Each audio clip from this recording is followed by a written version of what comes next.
Hello and welcome back to this edition of Bayou Time. Again, your host, Keith Whiteside, licensed clinical social worker with Terrebonne Home Care. Very glad you're joining us. However you may be joining us, we appreciate it. And I'm always glad to get the updates that we need from First Lieutenant Blake Tabor, Terrebonne Parish Sheriff's Office. Thanks for joining us once again. Appreciate you having me. Absolutely. I know last week we had this developing story. We kind of introduced it, but we got a whole lot more information about this drive, right? Absolutely. So, this has been a case that has been getting a lot of attention in the media, especially here locally. Initially, it happened on November 8th. We reported there was reports of a vehicle pursuit that ultimately ended in a crash of a sheriff's office vehicle and a suspect vehicle into a private home. And we have since made an arrest on that particular suspect. His name is Leonard Gordon Nakan. He's a 59-year-old male from Berg. You see him photographed here. The extra information that we have, and we'll kind of go back to the original press release. Right. We were responding in response to this gentleman striking a closed gate on a levee. As most people know that hang out in those areas, those levees are closed off, and they're closed off for good reason. Right. We have officers within our agency who are specifically dedicated to watching those particular levees. So he broke through that gate, ultimately striking a parish vehicle. That is what initially brought us to that response. Of course, it took us some time to get down to that area. Once we did, the officers gained first sight of him through witness accounts of the vehicle description on Highway 55. Officers immediately tried to make contact with him, and he began evasive maneuvers, driving at extremely erratic speeds, at some points even swerving into the oncoming lane of traffic, almost indicative of him attempting to strike other vehicles. So it was an extremely dangerous situation.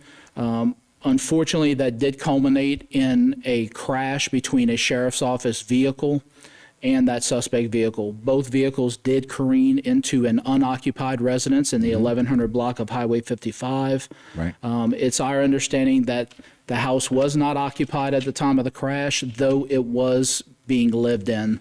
But we're not releasing any details in regards to who the owner of that particular structure is.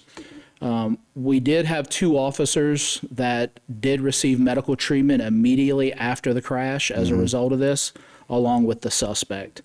I have since learned that there has been at least one additional officer that was injured as a result of the arrest process with this particular suspect. So three different. Yeah, so, this became a pretty serious situation. I mean, this is always very high energy, high stress situations, and it can go bad. Thank God that no one was seriously injured. Right. Ultimately, Mr. Nakan was arrested after his release from a local hospital where he was treated for his injuries. Right. His charges were attempted first-degree murder, aggravated criminal damage to property, and also aggravated flight from an officer. He is currently jailed on over a $1.5 million bond by local judges, which we're extremely happy to see. Yeah, I was about to say that's very high. It is high. Appropriately high. Appropriately high, absolutely. The important part of this, and what we've been seeing since we've released this information on social media, is people want to know, where did the attempted first-degree murder charge come from? So again, that charge was culminated as a result of his actions against the sheriff's office deputy that was ultimately involved in the wreck. I won't get too in-depth into the circumstances which led to that charge, but I can assure you that they were extremely warranted. And there was a overabundance of evidence to show that Mr. Nakan was intentionally trying to strike the officer at the time of the crash. Right, and again, that echoes the importance of truly doing due diligence to make sure that we have gotten everything uncovered. Absolutely. And that takes a little while to be able to do. And so we're very, very glad that the charges that are appropriate are filed, and the fact that there's an appropriate bond by the local judges. So we're thankful. We're very thankful. I mean, I certainly agree that he is definitely where he needs to be. Right. My understanding and look, this can also be used as an education tool, right? when we talk about pursuits, this has always been sort of a hotbed topic in the law enforcement community. Okay. What tactics do we take as a law enforcement agency to protect the public from dangerous vehicles? There are certain agencies across the country that have a no pursuit policy. Our agency does not employ that, okay? And there are specific reasons why we don't. Now, oftentimes, the way we are governed is by standard operating procedures within the sheriff's office, in addition to Louisiana traffic law. There are certain things as law enforcement officers that we cannot do during a pursuit, and there's things that we can do.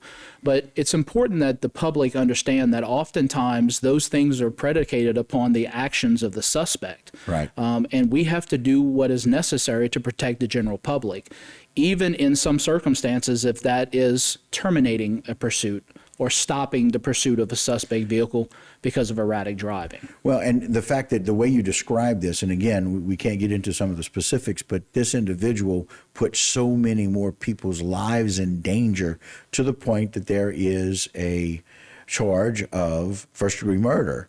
And we have to find a way to make sure that that ends and ends as well as possible. Absolutely. And that seems to be the case here. It certainly was. And so, again, we're very, very thankful. And I know Tim kind of put out some information, very grateful that the deputies were recovering from their injuries and no innocent people were hurt as a result of this senseless act. And I quote the sheriff on that specifically. And so, again, we're very, very glad to have the outcome that we do and the fact that this guy is where he needs to be. Absolutely. And Blake, we always appreciate your time. And so as we get in the cool weather and the approach to Thanksgiving, happy Thanksgiving to all of you guys over at the sheriff's office, and we appreciate what y'all do to protect us. Thank you very much. We appreciate that. All right, very good. All right, guys, that'll do it for this particular segment. Don't go anywhere. A lot more Bayou time when we continue.